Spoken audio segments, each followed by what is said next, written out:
Hello, home buyers. If you're considering whether you should rent or buy a home in Finland, I think this video is going to be very interesting to you. I recently ran into a report, which was a very in-depth report, which looked at two cases. One was the story of a person who bought a home 7 years ago in Finland, and the other one was the story of a person who rented a home in Finland 7 years ago at the exact same time. Now, this comparison was done in over 20 different towns, and they looked at the different financial aspects of which one of these two people was better off after a 7-year period. And the study to me was very interesting, and I think you will find it interesting as well. So let's dig in.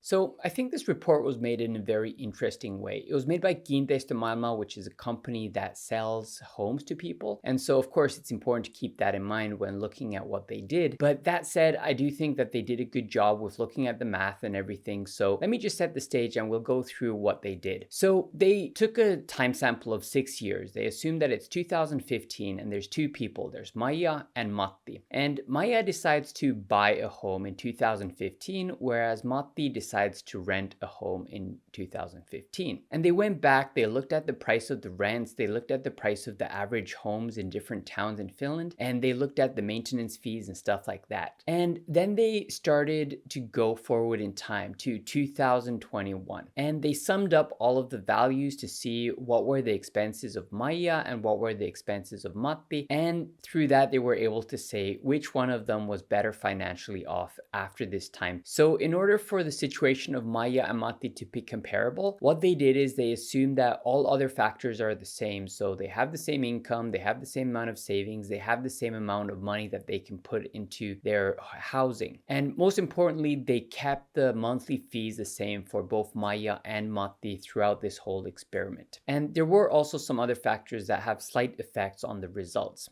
So first of all, they assumed that Maija bought the home 100% with bank loan money. So she didn't have any money down. Now, of course, that's not realistic. When you're buying a home, you will need to have some savings, but just for the sake of simplicity, this is one of the criteria that they had. Another thing is that they assumed that the interest rate would stay at 1% throughout the whole time period of this examination. Now, whether that's realistic or not, it really depends on what you've negotiated with the bank. Do you have a fixed term and what type of conditions you got for your bank loan? But again, they're trying to make things simple, so they decided to keep that at 1%. Of course, they also looked at only the average prices of homes in a particular area and average rents. Now, averages are always averages. Not all homes will be the same price. Some people will make better deals than others. But I think for a study like this, it's very good that they used averages, because then we really know what the situation would be like for the average Joe who just has bought a random home or has rented out a random home in Finland. So Kiinteistömaailma did the study in over 20 different cities in Finland. So there's a lot of data that they went through. But just so that we get the understanding of what they did, let's look at what they did for Tampere. So first off, they looked at Matti, who's the guy who rented for the 7-year period. They looked at what his rent is now in 2021, and they also of course looked at what his rent was in 2015 when this whole study started, and of course the variance it happened during that 7 years. And based on this, they were able to calculate that his total costs for the 7-year period were 62,000 euros. That's money that he paid in rent, which he will never get back. Now,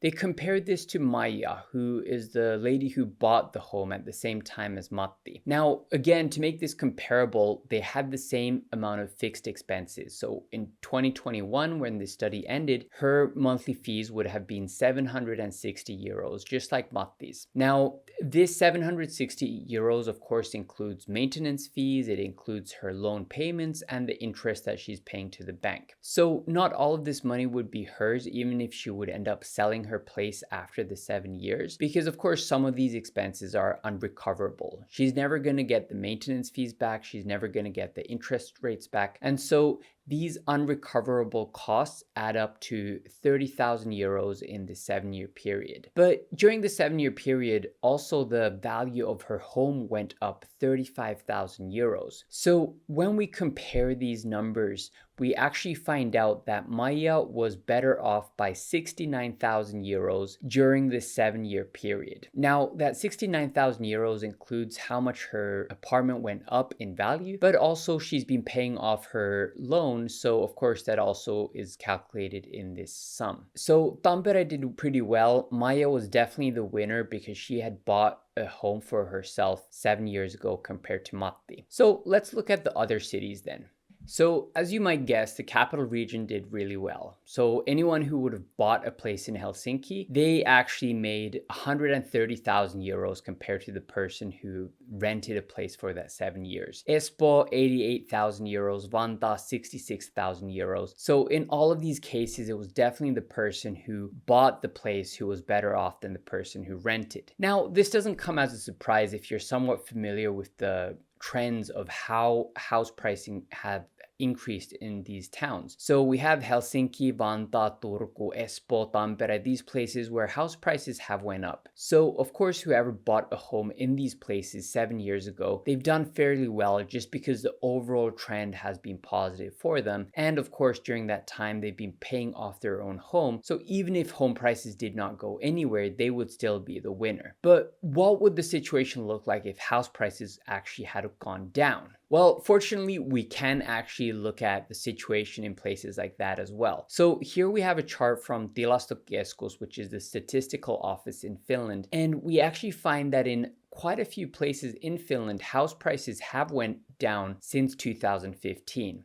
And at the bottom of the list, we have places like Joensuu, Kouvola, Pori, Mikkeli. In these places, prices have went down even up to 15% during just a 7-year period. So first of all, you might think that, well, the person who bought in Joensuu 7 years ago hasn't done so well. Well, of course, not as well as the person who bought in Helsinki, but they've still done okay. So let's look at that. So actually, according to this study, the person who bought in Joensuu, they still were better off by 15,000 euros compared to that person who actually rented a place. The same goes for Pori and Mikkeli, and all of these 3 towns are places where house prices actually went down 10% or more during this 7-year period. So for instance, in Joensuu, the prices actually went down by 9,000 euros for an apartment of the size that they analyzed in this particular study. But despite that 9,000 euro decrease in price, the person who bought was still better off because during this 7-year period, they had been paying off their mortgage loans. And so even if they would sell their place after this 7 years, they would still be the winner compared to the person who was actually renting their home. So I think there's a few take-home messages that we can make from this study. The first one, of course, is that the past few years have really treated home buyers well. The trend has been upward, and so whoever bought a home in 2015, they were pretty much better off than the person who rented. Now, there are a few things we should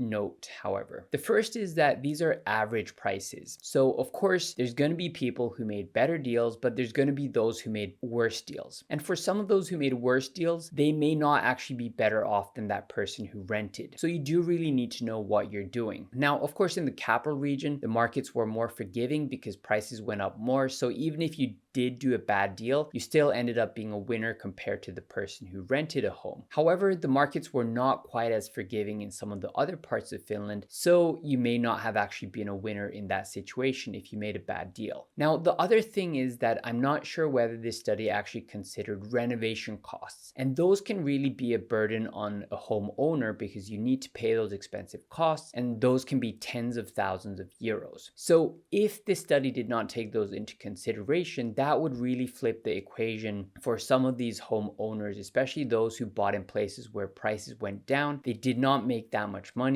from their purchase, and if they had to pay for a renovation that cost several tens of thousands of euros, they may have actually been better off renting compared to buying. And I think most importantly, we need to remember that the past is no indication of the future. So even if this was the case in the past, there are several things that might not apply to the future. First, house prices may not go up the same way that they did in the past. In some places, we saw that prices went down even 15%, and that can of course happen anywhere, somewhere and prices could go down even more. You never know, and that's why we cannot assume that the future will be exactly like the past. The other thing is that we had a 1% interest rate throughout the 7-year period. Now, as I already mentioned at the start, that may not be so realistic, and we don't know what the interest rates will be in the future. So that's also something that will change the equation. The third thing is that in this study, prices constantly went up for those who were renting, but we don't know whether that's going to be the case in the future. In history, there has been times when rents have not increased dramatically, and there's even times when rents have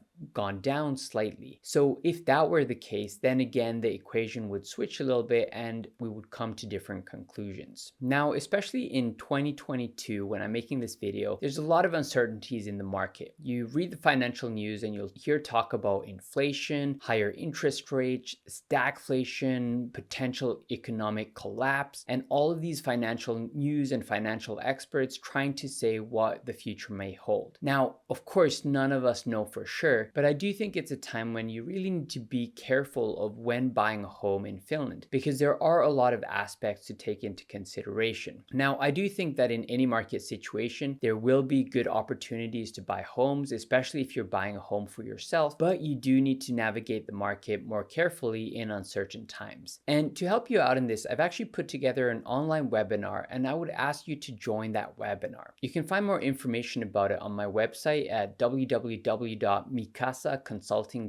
There you can sign up, and if you're watching this video sometime when the webinar has already been held, there's going to be a recording available, so you'll find that also on my website. So if you're considering whether you should buy a home in uncertain times like the ones that we're living in, that webinar will give you some insight on how to navigate the markets, how to deal with inflation, stagflation, how you might want to manage risk, and yeah, what should you do? What are the things you should pay attention to? So please join, and I hope to see you at the webinar.